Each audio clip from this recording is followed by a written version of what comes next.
It's a popular place for many in the summer, but those living with disabilities say accessing Lake Ontario is no easy feat, especially since the closure of Ontario Place. Today, one man took his water-based rehab regimen to a downtown fountain, hoping it might attract some attention to the plight of those who can't easily access the lake. CTV's Scott Lightfoot has the story. It was an unusual sight outside the courthouse on University Ave this afternoon. I have to use these fountains. It's my only choice. It's kind of silly when you think about it.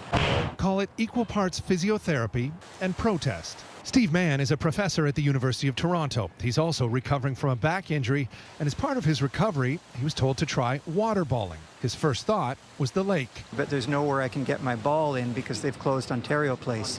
There's 4 wheelchair ramps at beaches, but those ramps don't go all the way into the water. Mann says public pools won't allow access with inflatables, and without the options that previously existed at Ontario Place, lake access is next to impossible. Toronto's the biggest city on the Great Lakes, so we should be a role model of stewardship for freshwater access.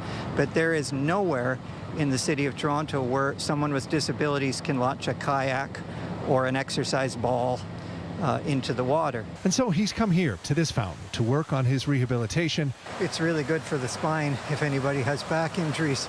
A lot of times I get up in the morning, I can't stand up, I need my walker.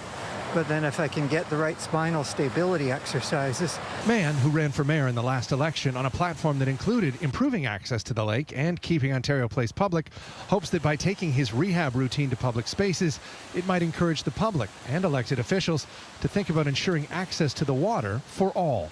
There are a lot of people with disabilities who can't any longer get into the water. And it's a real crime because Lake Ontario should be accessible to people in Toronto, and yet it isn't. Until then, you may see him waterballing wherever he can around the city. Scott Lightfoot, CTV News.